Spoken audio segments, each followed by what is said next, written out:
Old gun guy here. Welcome to my 458 Winchester Magnum video. Mauser Dangerous Game rifle. I'm going to be discussing the Mauser rifle I have in front of me. It's in 458 Winchester Magnum caliber. Fires a 45 caliber projectile, 4 5/8 thousandths of an inch from the 458 Winchester Magnum. That would be this cartridge here. It's 45 caliber. It was designed to fit in a standard length action. I'll go into that in a minute. I'm going to do more detail on the rifle because I'm going to pull this one apart in the garage on a workbench. I'm going to pull the bolt apart. I'm going to pull the barrel out of the action. So I just go into a few brief details. It's a standard sporterized 98 Mauser action, standard length actually, but the bolt face has been open to accept Magnum head dimension cartridges. Has a 24-inch barrel, dressed out like this. It weighs about 10 pounds, with sling and scope. I get a low power variable optic on this, and red field mounts and rings. It's an old Simmons 1.5 by 5 magnification variable power scope, crosshair reticle. It's good for fast shots. I prefer low power variable scopes on hunting guns. It has a 25mm objective. Sporterized, the safety's in the stock on the trigger guard, not on the bolt as in military Mauser or my 8mm sporting Mauser. I'll point out real quick that, I don't know if it'll show up in camera, there's holes drilled in the muzzle end of this barrel. That's called magneporting. That was put in this rifle many years ago. I bought this rifle used maybe 18 years ago, but it came with it. It has iron sights, fixed iron sights, and obviously I have the scope on it. Synthetic stock, not original.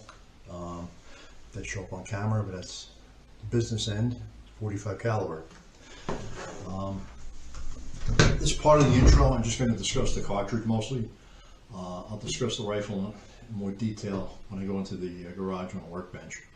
So I'll set this aside for now. To the left here. The cartridge this fires was released by Winchester in 1956. America was in springtime. All the soldiers that survived the Second World War, the horrors of the Second World War, they wanted to hunt in Africa, but they didn't want to spend $20,000 on a fancy British hunt rifle. So Winchester designed this cartridge to duplicate the performance of the Dangerous Game cartridges in Africa at the time that the British had used. They selected a cartridge that would fit in a standard size action, a 30-06 length action. I'm going to show you a 30-06 for comparison. They're the same length, overall length, so they'll fit in a standard action. A Magnum action is longer. It's designed to fit the parent cartridge to this, which is the 375 Holland & Holland Magnum. You can see it's much longer. Much longer. Okay, the 375 H&H has been around since 1912, so 110 years. Very successful cartridge.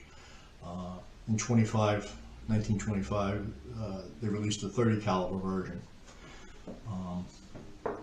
But all modern belted Magnum cartridges, this is the grandpa or the father parent case, the 375 H&H. This is a Federal fire round soft point. This is the 458 Winchester case, 45 caliber, spent. All Magnum cartridges, modern day, the case dimension, the head dimension is 532 thousandths of an inch. I don't know if that shows up there. Standard 308, 3006, everything in that family is a wide family of cartridges, is 473 thousandths of an inch. So it's got a larger body diameter, holds more propellant. It also has a raised protrusion called a belt near the head of the cartridge. Most modern rifle cartridges headspace on the shoulder. And headspace means the dimension from the breech face to the front of the chamber. The cartridge fits perfectly in there. It doesn't have excess space to move forward. So what would happen with excessive headspace, not to go into weeds a little bit, but rifle with excessive headspace, the case could be driven forward, the propellant ignite like a firing pin. You get excessive space, the brass case stretches to the point where it ruptures. When it ruptures, thousands and thousands of psi, pounds per square inch of gas flow back towards the shooter and into the action. Can damage the gun, can blow the gun up, can injure or kill someone, the shooter. Most Mausers and most modern bolt actions have designed features to mitigate that if that should happen. But when the 375 H&H came out in 1912, it's a very tapered, narrow shoulder. So they did use the belt to set headspace in the chamber. Like I said, most modern cartridges don't need the belt. It's a holdover from 1912. But the Winchester, the 450 at Winchester, being a straight wall case, does need the belt to headspace properly. And the headspace is on the belt. The case is 2.5 inches in length. The overall loaded round of ammunition is 3.34 thousandths of an inch.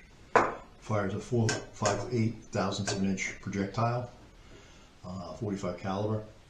It's the same overall length spec for a 3006, full length, a 270, 280 Remington, 35 Whalen. You know, the 3006 gave birth to a lot of cartridge cases after that. But the grandfather of this is the 7 and 8 millimeter Mauser rounds. The dimensions are copied. The case holds about, all cartridge cases, they measure them with how many grains of water they hold. This is 95.6 grains. All right. Cartridge operates at 60,000 pounds per square inch chamber pressure. That's max. That's the SAMI spec. Sporting Arms and Ammunition Manufacturers Institute. The max range on this thing, if you feel like firing it at like an artillery round at 38 degrees off the horizon, is about 2 miles, 3,400 yards. You don't want to do that. Basically, a dangerous game rifle. This cartridge is designed for straight line penetration in critters that would trample you to death or eat you up. So mostly African game: elephant, rhino, Cape buffalo. I think some of them even using a lion, but they use it with sword points. But be that as it may, it's suitable to take any game animal on Earth. It has suitable power. I believe some of the Alaskan guides use this cartridge to as a stopping rifle for when they're guiding clients in case something goes bad and a wounded bear comes after them. It'll break large bones and penetrate a lot of meat. That's what it's designed to do. Range-wise, it's really a 0 to 100 yard gun. That's its intent. You can stretch it out to 200 yards. The useful bullet weight ranges for the cartridge are 300 to 510 grains. A 510 grain bullet is a little over 1.25 ounces of mass. It's a lot of lead and jacket.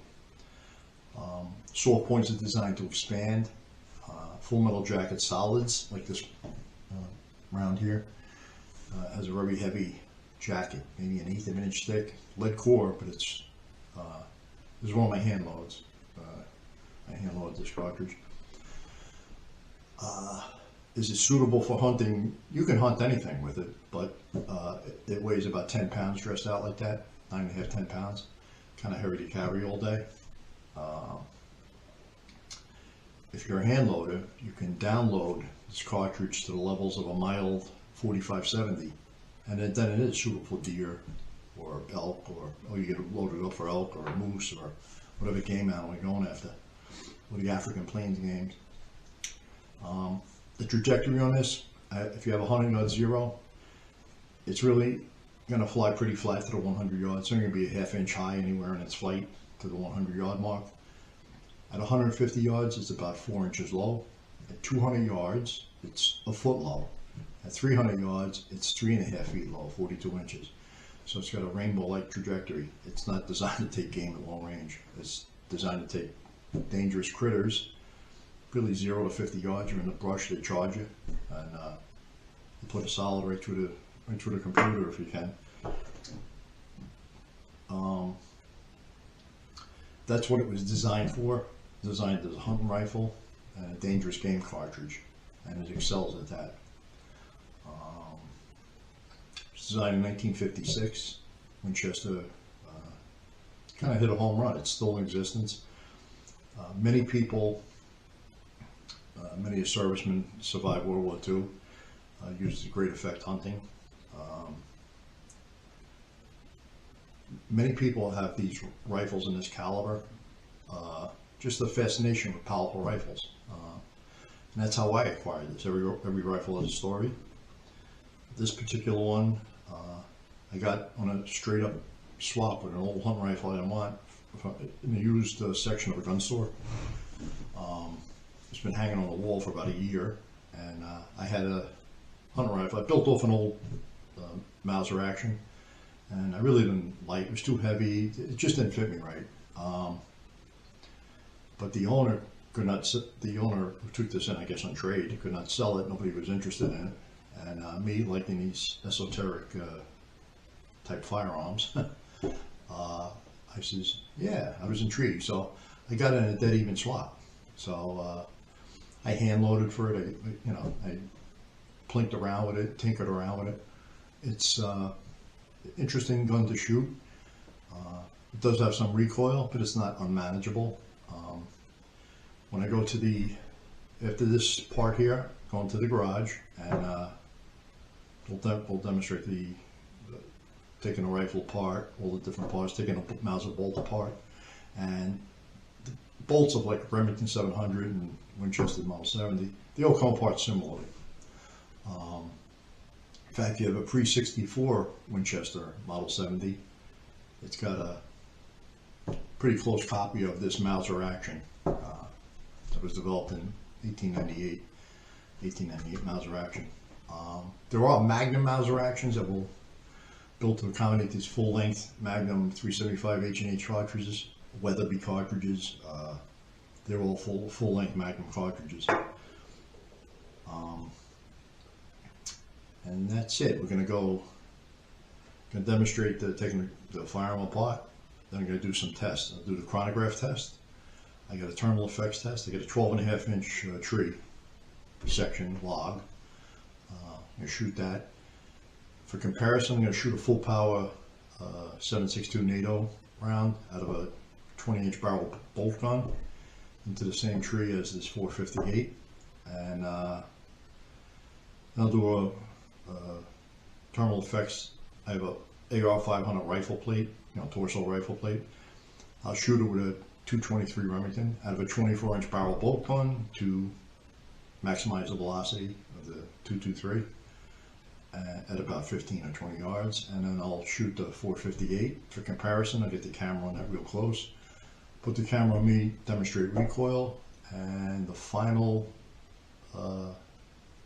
test will be shooting it off a bench, resting me want to rest, and at 100 yards, I'll put the camera on the 100-yard target. I'll show the range on the video, and I'm only going to do 3 shots because it's punishing off the bench. Standing, shooting it offhand is not bad, but when you're benched and you creeped up on it, it rattles you around pretty good.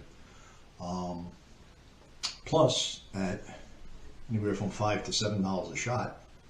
It's a lot of money. I'm gonna use my reloads, but even if I to reload this, it probably cost me $350 a round now.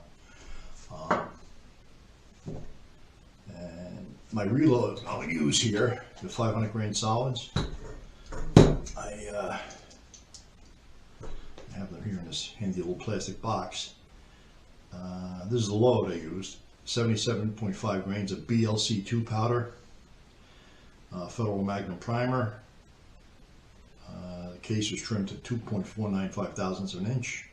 Oval length 3.320 thousandths of an inch. I loaded these 18 years ago, March 20th, 2005. 2,050 feet a second was the clock velocity. I write it on the little sticker here. The other load will be Winchester factory 458 Winchester Magnum, 510 grain soft point, jacketed soft point, and that'll be the ammunitions. And with that, to the garage. Okay, we're back. We're at the workbench. I'm gonna explain this rifle, its features, and then I'm gonna disassemble it. It's just easier to do on a workbench here in the garage. So I'm gonna take the camera off the tripod and run down the rifle and explain the basic parts of it, that's all. Let me do that now. Okay.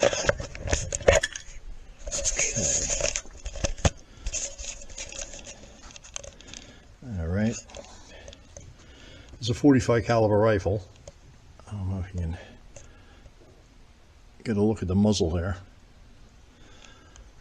I have white paper behind it so you can see it. This has Magnum port muzzle ports drilled into the end of the barrel. That was an older style compensator that they machined into the barrel. This Mauser was made by, I believe, Zastava, Yugoslavia. Now it's Serbia. They're arms works. Imported by Interarms, Alexandria, Virginia. I think it was a Whitworth rifle. It's not marked. It's Mark X Mauser. That's the model. As you go down the barrel, stock has been replaced. The original stock I had on this thing busted in half. It has iron sights, front and rear. I think I had them 0 to 100. I put an optic on this rifle. It's a 1.5 by 5 power Simmons with a 25 millimeter objective. Low power hunting scopes. You got it set to 2 power, 1.5 power, 3 power. You can take fast shots in the woods at game. Not that this is a fast shooting deer rifle, it's a dangerous game rifle, but that's the idea behind it. With a 25 millimeter objective lens in the front and max power of magnification of 5, you get an extra pupil on 5 power at 5 millimeters, and that's about the older human eye. When you're young, real young, 7 millimeters, but that's all the light you need. Like I said, there's a sporting Mauser. They built as a sporting Mauser.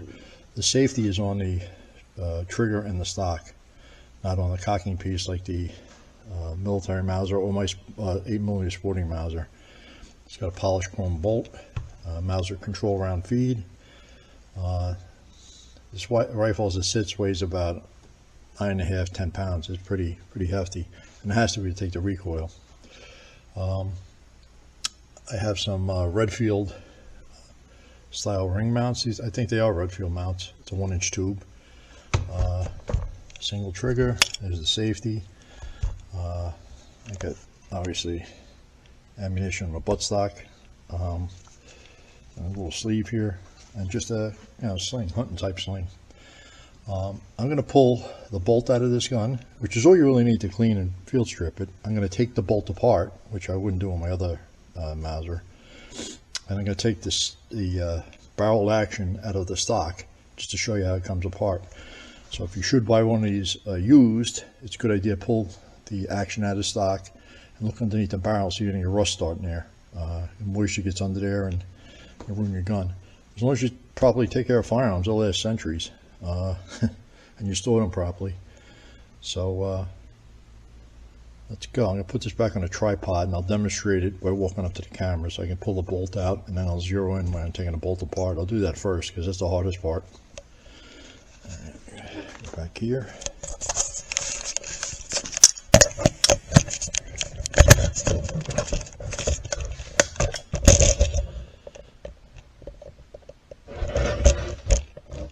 Okay. It's not really possible to get me in a shot unless they squat down, but to take the bolt out of any Mauser, there's a lever on the left side of the rear of the action. You pull it up, and the bolt comes straight out the back. Okay, very simple. This is all you really need to do to clean it, right? You clean it from the breech end, and clean it from the breech end, put it back, put the bolt back in it. Very simple firearm to take care of. This is the bottom of the striker. All right, this is what the sear releases. All 98 Mauser actions, which is what this is. This is a Magnum Mauser action. A standard length though, it's not a Magnum action, it's a standard length. That was the beauty of the 450 and Winchester Magnum, it fit in standard actions. The sear releases the striker. The striker and the firing pin are all inside the bolt. These are the gas ports in case the case ruptured. Vents out the bottom of the action. This is the famous Mauser claw. Bolt face, enlarged to take Magnum diameter cartridges. It's as the cartridge is fed under the out of the magazine, it goes under this massive claw extractor, feeds into the chamber, and provides all that camming. It spins. Dropped the case, but it spins when you turn the bolt and yanks the case out.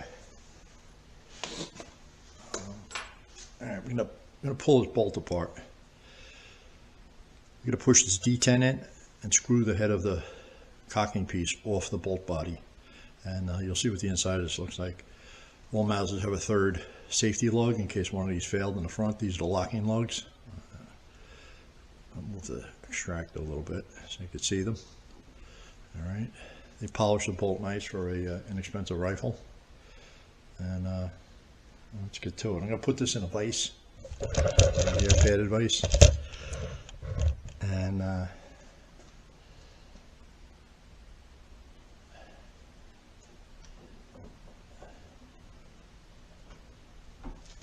it takes a lot of force, so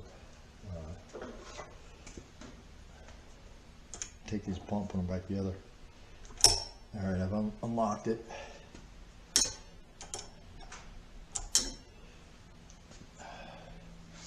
I have to push back on this striker here. Assembly really hard. It's not a lot of spring pressure to unscrew the whole bolt in.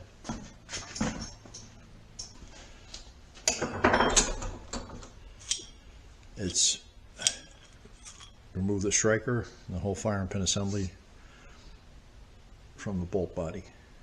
That's all there is to the bolt.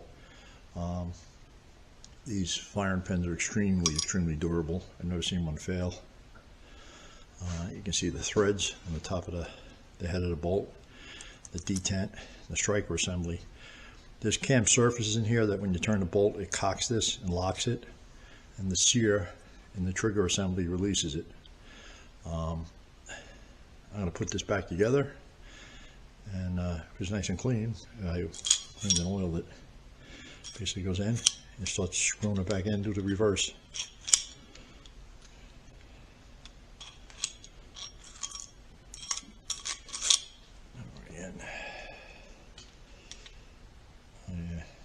I got to put it back in the vise. I got to pull the striker out so it clears this detent, and it goes clockwise on, counterclockwise off the head. So let me put it back in the vise.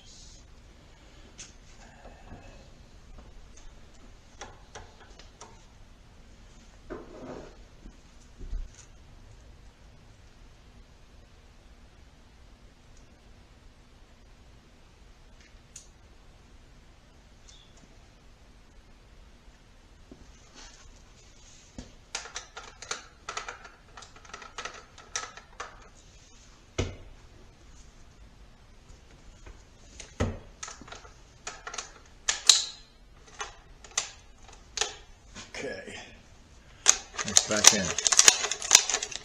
Okay, we're going to take the bolt out, and we're going to pull the action out of the stock. Set the bolt over here, punch, and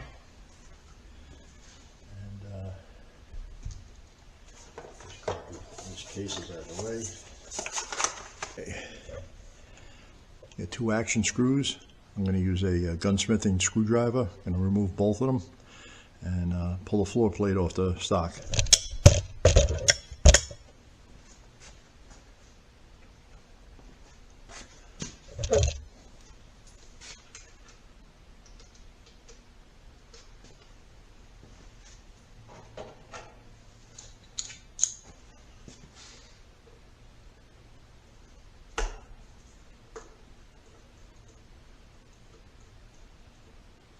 One screw, pretty small.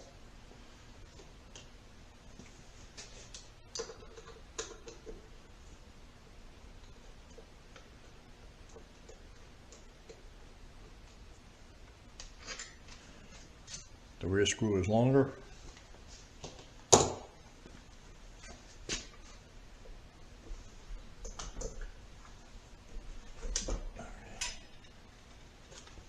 Stock lifts off the action. There's a magazine spring. Wiggle the floor plate out. Okay. It's a floor plate assembly. All right, there we go. That's all there is to this stock. This is just a Hogue, I think it's Hogue oval mold stock. Serves it well though. Very expensive.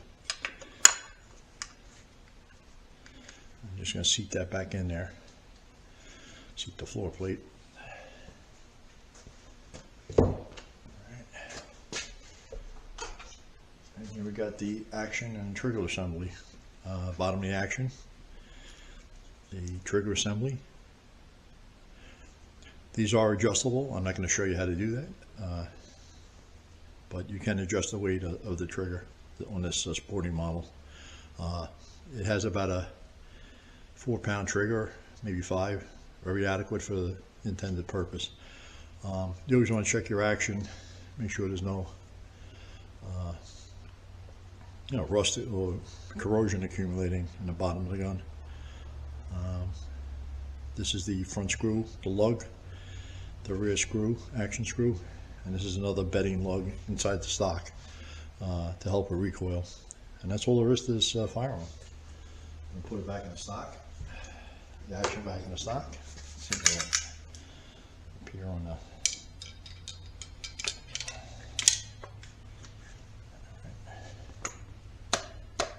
I'll tap it in nice. Put it sideways here.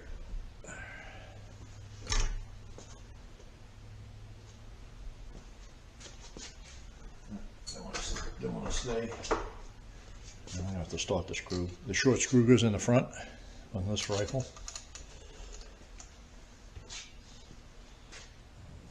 Get it started.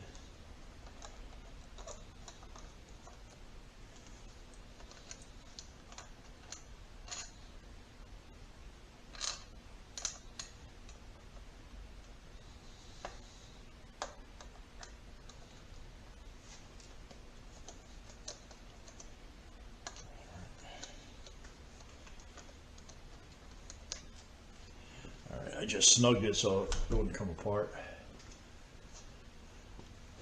I'll put the rear screw in.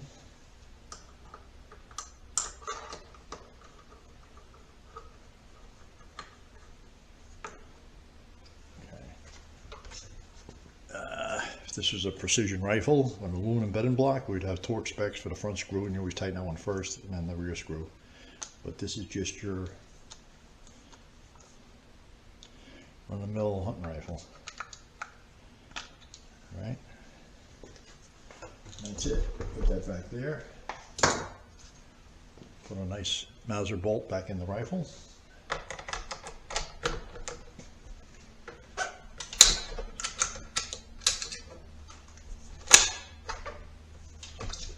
And cock it. If you want to release the striker without dry firing the gun, get it to this point, just hold the trigger back. A strike will, I don't know if that showed up. You push it here, pull the trigger back, and the striker will just not release, it'll just slowly go out of battery. Obviously, if you pull the trigger, click, click, bang, if you had ammo on it.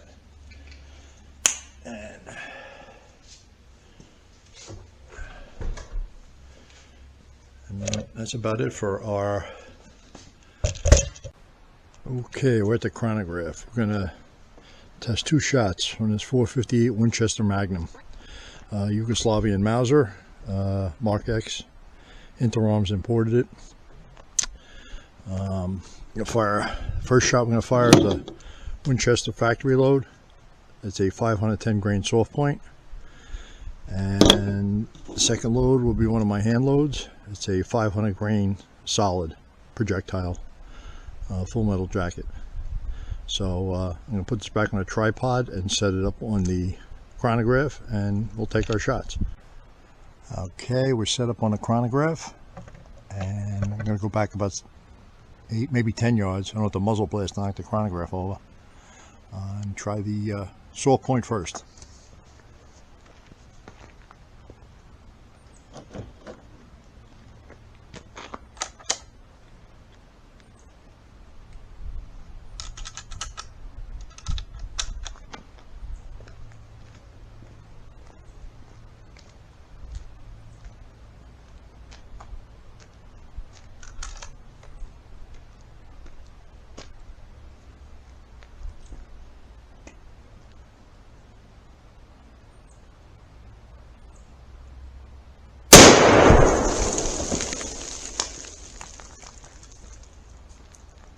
And that was the Winchester 510 grain soft point, 1,977 feet a second.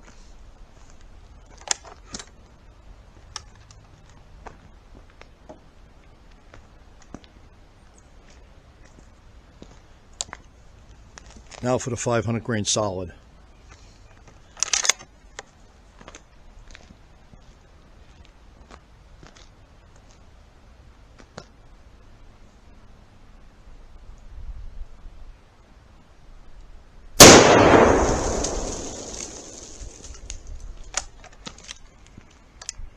And 2,033 feet per second.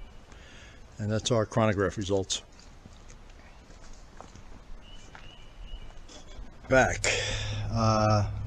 We're at our terminal effects target for the .458 Winchester Magnum. I'm going to take the camera off the tripod and explain this a little bit. Got 2 rifles on the table.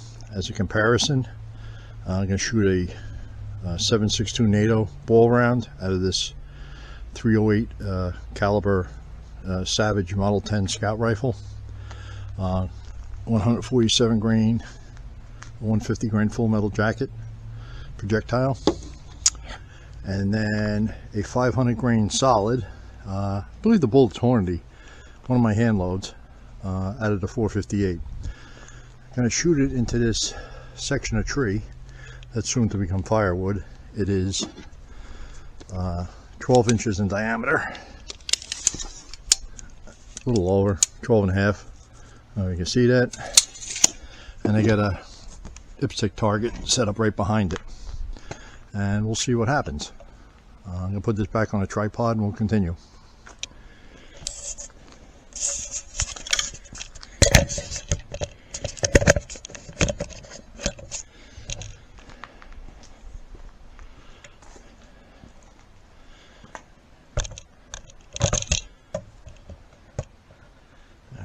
That should be our setup. First up is the 308 Winchester. I'm going to move both rifles off the table, and one at a time. The first one will be the 308.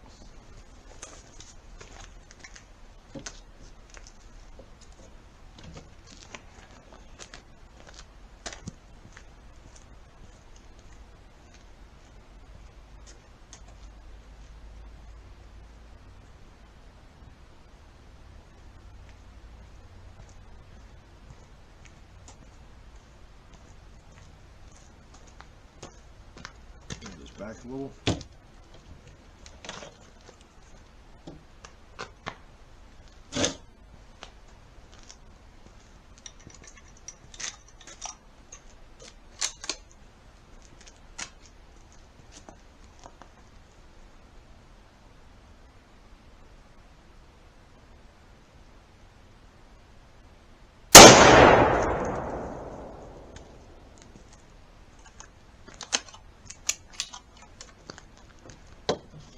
308.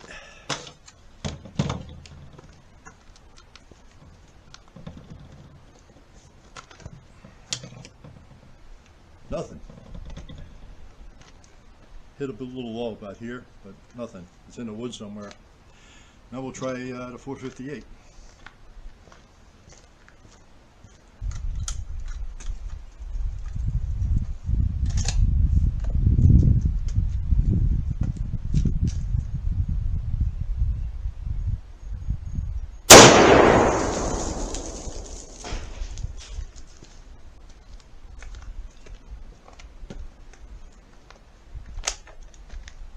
Okay, that's the 458.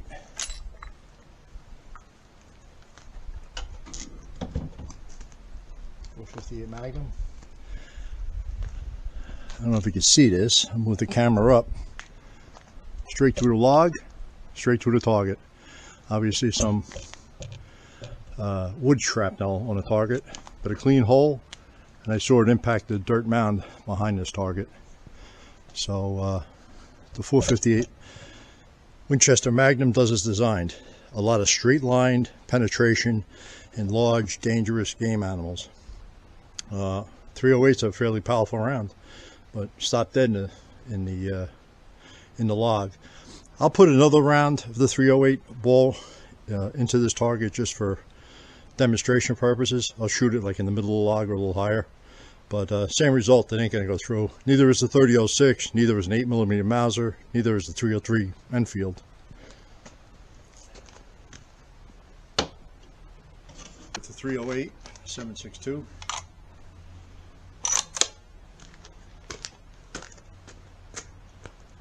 I'm going to shoot it from about 3 yards.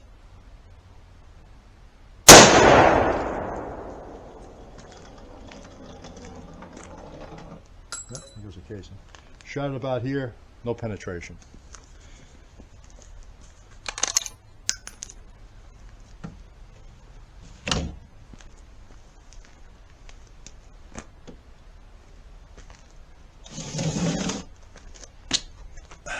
I'm going to take this off the tripod, do a close-up.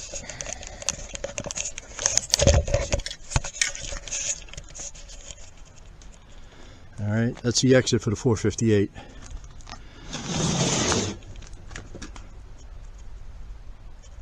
That's the hole in the paper. Okay, and this is just fragments of wood. That's a bullet hole, my finger's pointing. 308, shot here, shot here. Alright, it's somewhere in this log. I have shot the 458 through bigger trees. It's just that this is too damn heavy to pick up. It's about the heaviest I can pick up and put it on a table. And let me put this back.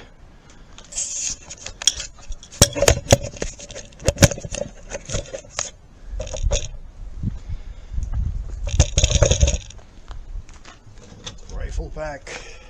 Okay. I'm going to have to hold this. But the 458 Winchester does as advertised, designed to penetrate a lot of heavy bone and muscle and mass of a very large animal like a Cape buffalo or elephant, and it does that job well. As you can see, it had no problem going through 1 foot of, that's a fresh tree too, I cut that down the other day, right through the log. 308 bolt round stopped. Like I said, all the standard hunting rifle calibers would not go through that. All right. There's the hole, and there's the shrapnel of wood fragments flying out the back of the stump, the back of the log there. For the record, the Savage 110, the Savage 10 Scout rifle has a 20-inch barrel, and a 20-inch barrel get you pretty much all the velocity out of a 308. So it's basically a full power load going into the log. No effect. No surprise neither if you ever shot a 458, one of the big dangerous game rifles. I have a secondary Thermal effect target. It's AR 500 torso plate. I'm going to shoot it for comparison with 223. You'll see the impact. And I'll shoot it with a 510 grain soft point. I don't hit it with a solid. Kind of dangerous to do that. Soft point will disintegrate. It's angled at the ground. It's designed for close range rifle fire. And that's what we'll do next. And I'll take a shot or two demonstrating the recoil. And lastly, I'll fire a group off the bench at 100 yards. The 458 Win Mag is a relatively short range cartridge for hunting, about 150 yards max. It's got a rainbow-like trajectory, but out to 100 yards is plenty flat, and that's all going to cover most all the hunting you're ever going to do. In North America, that full power loads, like the 500 solid or 510 soft point, basically the big bears in Alaska, that's it. It's overpowered for any, you can kill any deer with it, or any elk or any moose, but why would you? You can go hunt with it if you hand load. You can download that quite a bit to mild 4570 velocities with like a 350 grain projectile. It's perfectly adequate for deer hunting. Would I deer hunt with it? No, it's a little too heavy. But the next up is the AR 500 plate. We got a 223 rifle. Actually, I'm going to shoot it out of a 24-inch barrel bolt gun. Another Savage. Just so the 223 has all the possible velocity it can. And we'll shoot it with a 510 grain Winchester factory soft point. The solid was my hand load, and I'll explain that in the later on. Okay, go to the woods.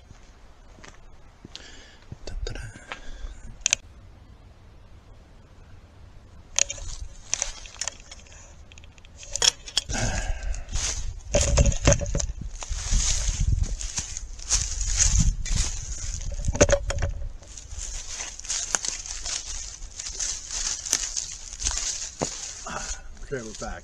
I'm going to shoot this AR 500 torso plate. It's angled. I'll take the camera off the tripod to show you.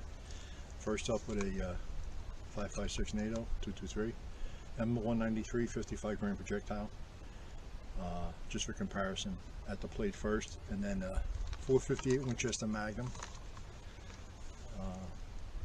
Be the second shot, and we'll look at the relative effects. So let me show you the plate and the setup.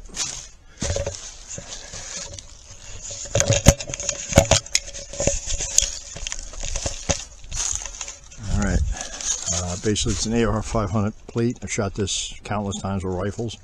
It's angled to the ground. I have some old pickup truck tires, well, tractor trailer tire at the bottom around it. But it's angled probably 45 degrees to the ground. But over the years, you can see the fragments just splattering off the tape and chewing the crap out of the tire. So it's pretty durable. Basically armor plate. I'm going to set the camera up, and we'll do our shots.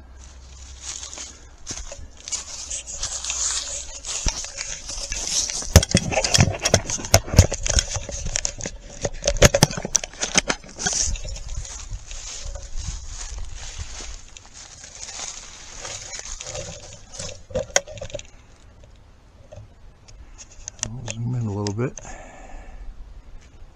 and that should do it.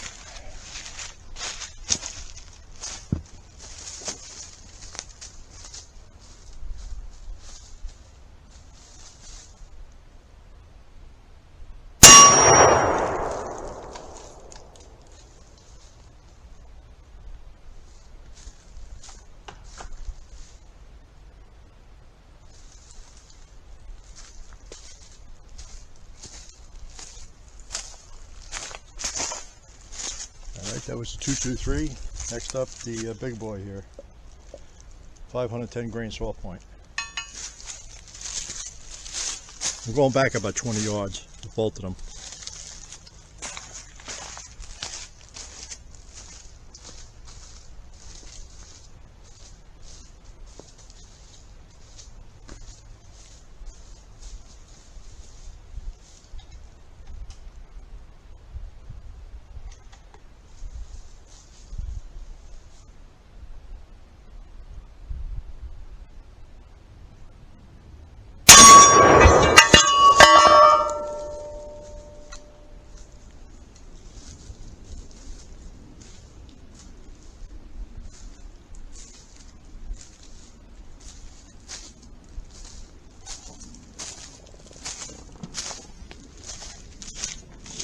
And we killed the plate.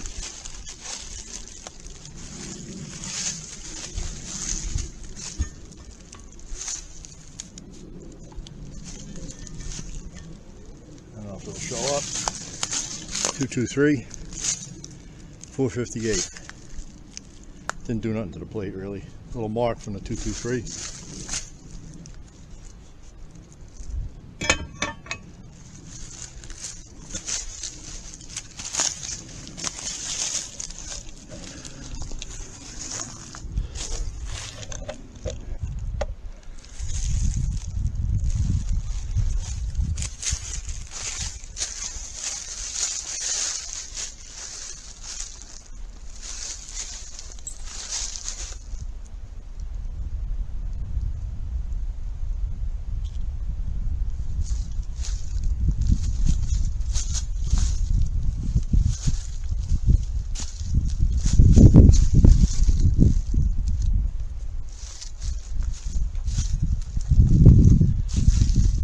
I'm going to do a recoil comparison between 458, 510 grain sole point projectile, Winchester factory load, and the 223.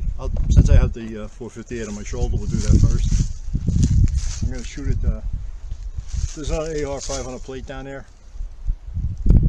We'll see what happens. It's a torso plate. It's about 50 yards. Let's see if I knock it off the stand. And I'll go down there and set it up.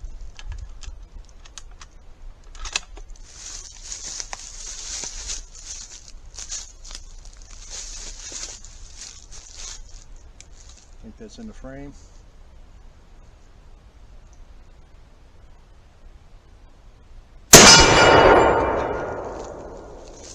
And that was a 458. Got a little bit of zing, but not overwhelming.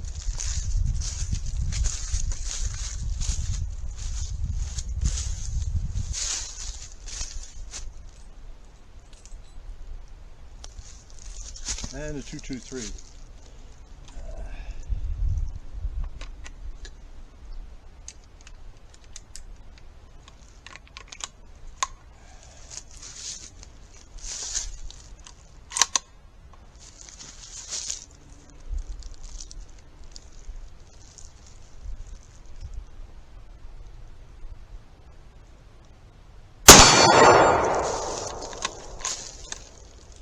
And obviously the 223 is nothing. Last up, I'm going to fire the 458 off the bench at 100 yards. Target. Have the camera set up on the target. Have to set that all up. Probably going to do 3 or 4 shots because it's brutal off the bench. It's not bad when you're standing holding it offhand, but rattles your teeth off the bench off a rest. So that'll be up next. Alright, what our IPSC target at 100 yards. The old tree behind is taking a lot of hits. I imagine it's going to fall over one of these days. Let me put this on a tripod and adjust it.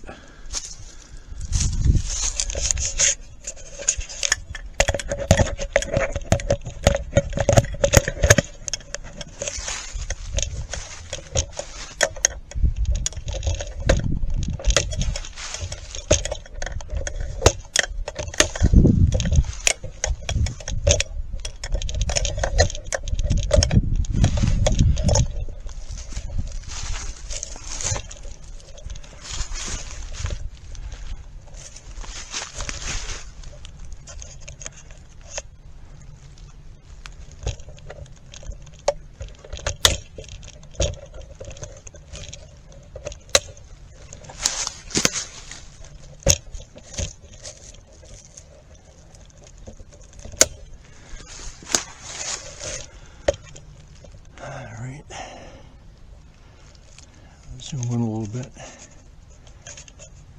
and I'm gonna go back to the bench and shoot 3 458 Winchester Magnum 5/10 grain Winchester soft points.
Okay, now that my shoulder's sore, we'll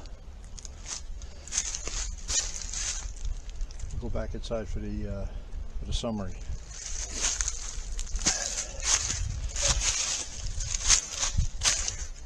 This is the aiming point.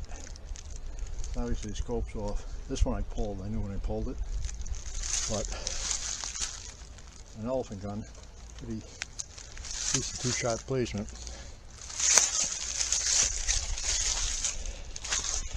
As vitals around, 3 shots is about all I'm going to do. Now let me turn the camera off.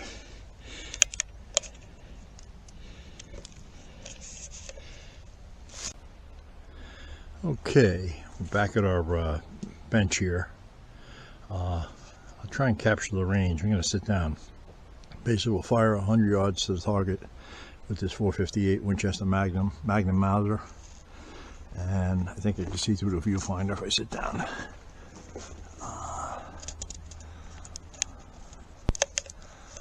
Okay. Go down range. I have the tripod down there already, but that IPSC target is at 100 yards. Okay. And pull it back in. In the distance behind it, you can see a 220-yard orange steel plate in the woods. I'm going to walk down the range and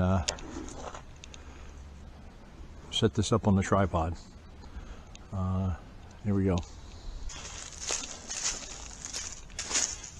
About 30 yards from the bench, you got this steel torso target we're shooting for, and a pepper popper, and about 40 yards is the little circular plates, and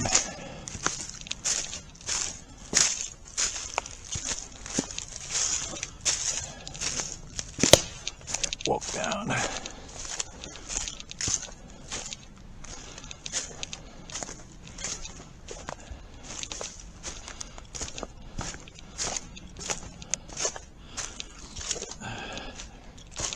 Another torso plate I shot earlier with the 223, and I can capture the orange plate in the back there. That's the furthest part of the range. Goes up a mountain, and then the mountain gets steep beyond that 220-yard plate. I'm going to stop this and set it up on a tripod.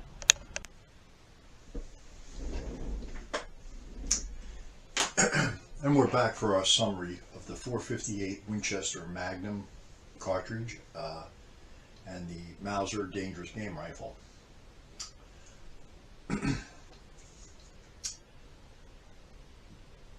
After the intro, I went out to the garage to field strip the rifle, which we did.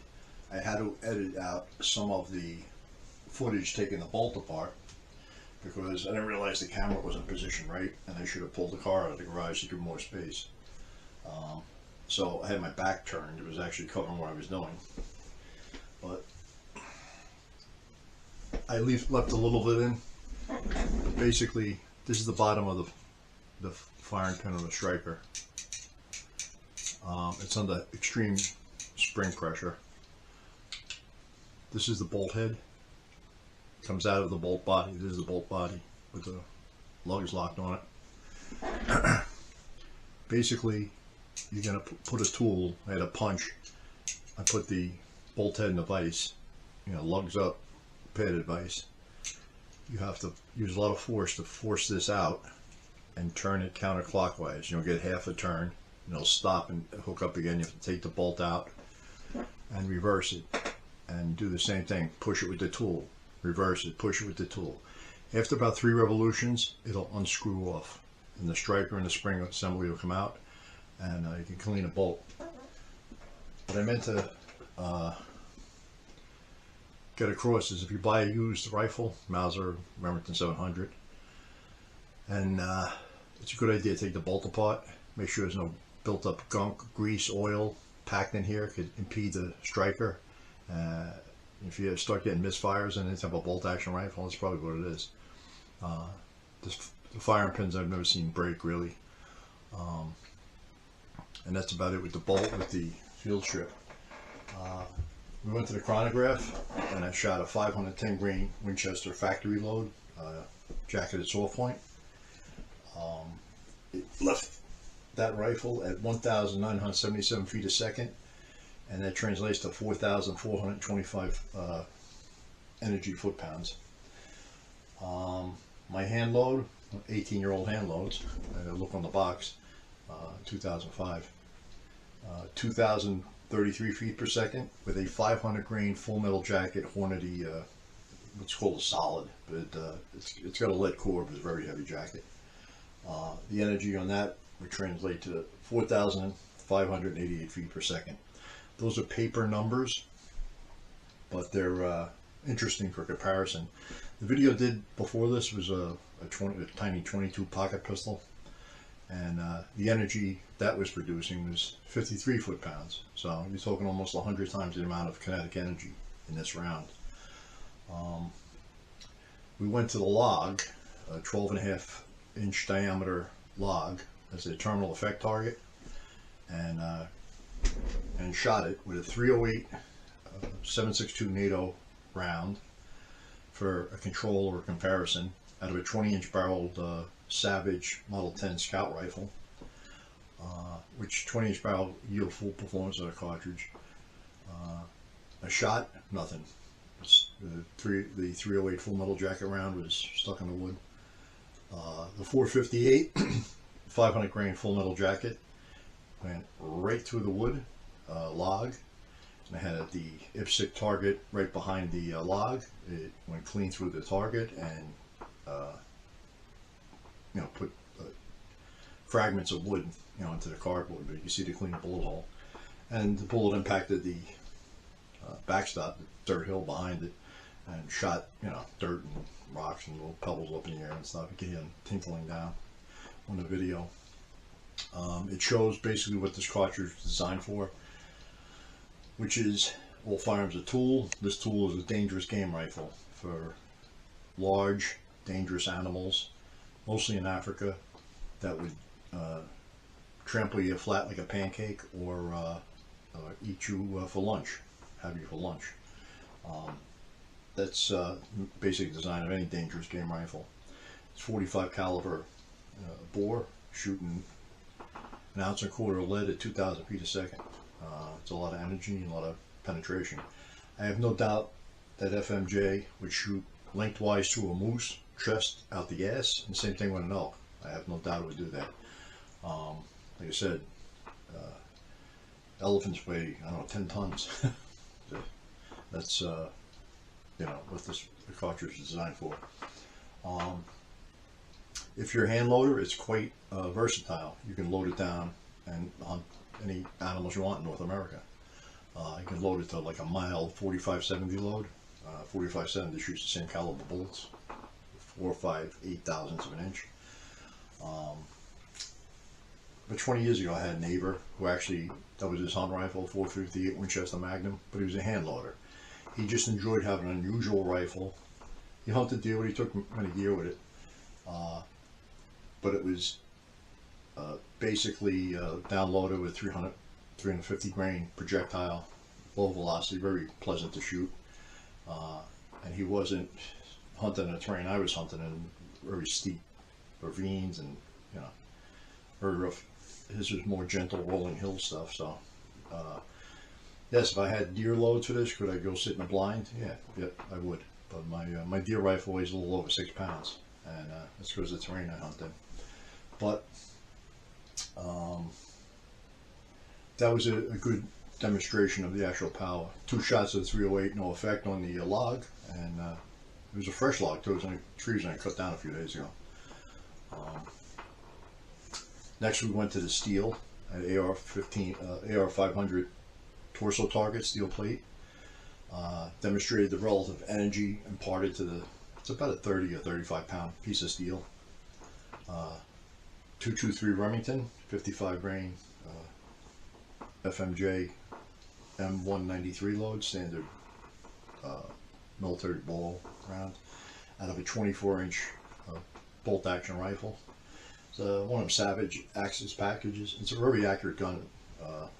For the price, you can't beat them. Even came with the cheap Chinese scope, which serves that rifle, but not to get off in the weeds. Shot it from about 20 yards. Saw the 223 impact the plate, vaporized.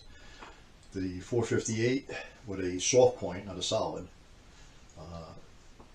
knocked the plate right off the stand. They go pick it up. The plate survived both. A little bit of dimple because of the velocity from the 223, but the 458, being less velocity, a lot more energy, knocked it right off the plate. Showed recoil, same thing again with the 223 rifle, nothing, negligible. The 458, yes, it does give you recoil. Is it devastating? No. Is it manageable? Yes. Especially when you shoot offhand, off your shoulder, standing up. We've been kneeling off your shoulder. To shoot off the bench though, it's a little punishing. So then we went to the 100-yard target, and I have that here. Put on the camera. Okay, how it shows up here. This is the aiming point. These were 510 grain Winchester factory saw points. All right, this is the first shot. I actually kind of flinched a little. That's why it's down there. This next two shots, they're on top of each other. If I didn't flinch, it's probably up here. It'd be one MOA group, and I have shot MOA or less groups with that gun, believe it or not. This rifle was sighted in for them 500 grain full metal jacket hand loads. Obviously, when you switch ammunition, the point of impact will shift, and apparently it shifted 2 inches to the right here, a little bit low. That's the explanation for that.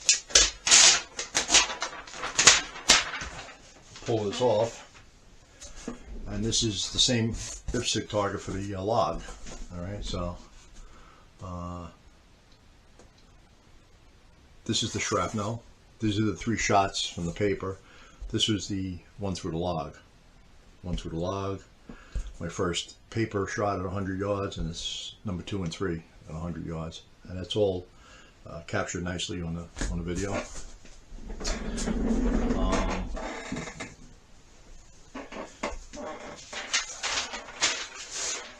Like I said, these are my hand loads, and I usually put a sticker on all of them. That's my load information. If anybody's a hand loader, work up your own loads. Start lower than that and work your way up. That's not a max load, but it works good in that rifle. And it yields the performance you should get out of a 500 grain projectile. 2,050 feet a second. And that's what I've listed on the box. If I shot more of them, the average would be around there. Every shot's going to be a deviation, 20, 30 feet per second up and down, and you get the average.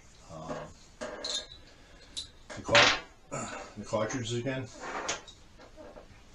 I don't know if it showed up on the intro, but this is Grandpa 375 Holland & Holland Magnum, 1912, so 112 years, sorry. This is the belt. I don't know if it shows up. You can hear a knife blade hitting the belt. All right. This is the old modern belted Magnums with a belt descended from this cartridge. Holland & Holland was a British gun firm. This is the 458. It's got the same belt, same case head dimensions. It's a straight wall cartridge, like a pistol round. There's a slight taper to it, but it's it needs this belt to headspace safely. And to restate again, it's the same length as the 3006, so for no standard action. That was the intent, and they did a real good job. Obviously, like I said, it's a hunting tool. That's its main purpose. If you had a zombie apocalypse and you had 10 zombies lined up, that would go through all 10 zombies, no problem. If that was the only gun you had in the house, could you use it to defend? You use any gun to defend yourself? I would definitely not use that. Whatever assailant is trying to kill you, it will go right through him, through your house and probably into the neighbor's house and through the neighbor. All right, so if you did use it in that capacity, you really have to know where your backstop is, you know. Hopefully you don't have just one rifle, and that, you know, if you inherited one, your uncle or something left it to you, and this is all you had, and you're not a gun person, just be aware that's extremely powerful rifle. They'll both, as we demonstrated with that log. There are other more later designed cartridges that are Dangerous Game cartridges, 45 caliber, that were the 458 lot is based on the 375 case, only the full length, with the same projectile. In fact, you can shoot the 458 Winchester Magnum in a lot rifle. It's like shooting a 38 special in a 357 Magnum. 460 Weatherby Magnum, that's even more powerful. I don't know how much more power you need, but then you get into the crazy 505 Gibbs and Tyrannosaur and all these crazy cartridges. But that'll get the job done anywhere in the world. And with that, we'll wrap it up. And thanks for watching my 458 Winchester Magnum Mauser Dangerous Game rifle. And good evening.